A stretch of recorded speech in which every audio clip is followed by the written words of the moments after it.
How to keep your goldfish alive for 20 years. What if I told you that the common goldfish from the fair could outlive your family dog? The average goldfish has a lifespan of 10 to 15 years, and many live for over 20. The world record holder, a fish named Tish, lived to be 43 years old. So why do most die so quickly? Because almost everything we've been taught about keeping them is wrong.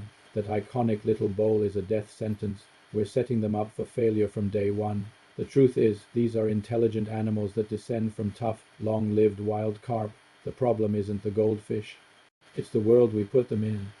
In this video, I'll share 5 crucial secrets to help your goldfish thrive for decades, turning it from a disposable prize into a long-term companion. It's easier than you think, and it starts with forgetting the old rules.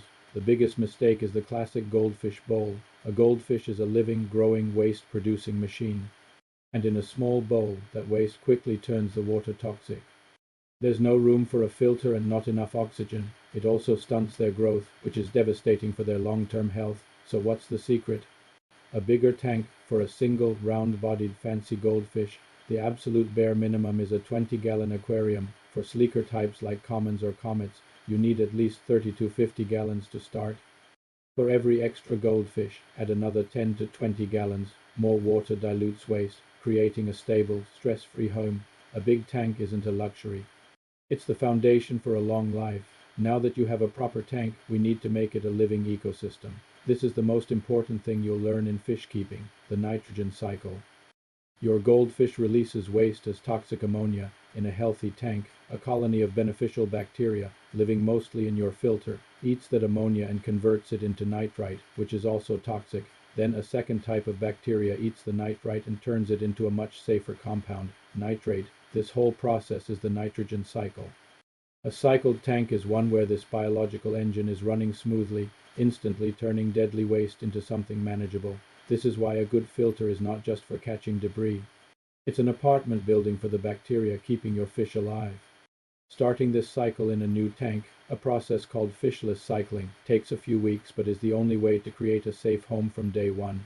Overfeeding is one of the easiest ways to kill a fish, as it pollutes the water and causes ammonia spikes, and those classic flakes aren't always the best choice. When goldfish gulp for food at the surface, they often swallow air, which can cause buoyancy problems, especially for round-bodied fancy types. The secret is to feed a high-quality, sinking pellet or gel food. This lets them forage more naturally without swallowing air. Only give them what they can finish in about 2 minutes once or twice a day. They will always act starving, don't fall for it. For a treat, mix up their diet. Goldfish are omnivores and love veggies. A blanched, shelled pea is a fantastic, easy snack. They also enjoy bits of leafy greens like romaine lettuce. This variety is great for their digestion. Thinking about all the goldfish advice you've heard over the years, what's the one tip, good or bad, that always stuck with you? Drop it in the comments below. I'm really curious to hear what's being passed around out there. So the nitrogen cycle turns toxic waste into safer nitrate, but over time that nitrate still builds up to harmful levels. This is where the final piece of the puzzle clicks into place. Water changes. The secret is to do a partial water change of about 25-50 every single week. Never do a 100% water change. That crashes your tank cycle, removes all the good bacteria, and can fatally shock your fish. Partial changes dilute nitrates and replenish essential minerals.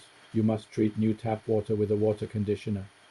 Tap water contains chlorine or chloramine that will kill both your fish and your beneficial bacteria. While siphoning, use a gravel vacuum to clean the bottom. And a pro tip, never wash your filter media under fresh tap water. Instead, just swish it in the bucket of old tank water you just removed. This cleans it without destroying your invisible workforce. Goldfish are social, but you can't just add any fish. This is a huge mistake. Goldfish have specific needs that make them a bad match for most aquarium fish. First, temperature. Goldfish are cold water fish, thriving at room temperature. Most pet store fish are tropical and need a heater. Keeping them together means one will always be stressed. Second, lifestyle. Goldfish are messy and will outcompete smaller, shyer fish for food. So what's the best tank made for a goldfish? Another goldfish. A species-only tank is the safest way to go. Even then, try to keep fish with similar body types together. The slow, fancy goldfish can be bullied by the faster, sleeker comets. Give them the right friends, and you create a peaceful home. There you have it, 5 secrets to keeping a goldfish for 20 years or more. It isn't magic. It's knowledge. It boils down to this. Get a big tank, not a bowl. Establish the nitrogen cycle with a good filter. Feed a sinking pellet and veggie diet, and don't overfeed. Do a partial water change every week. And finally, only keep them with other goldfish. Following these steps gives your pet the life it deserves. You're moving past the myth of the disposable pet and recognizing that a goldfish with the right care is a rewarding companion that can be with you for a very, very long time. Thanks for watching.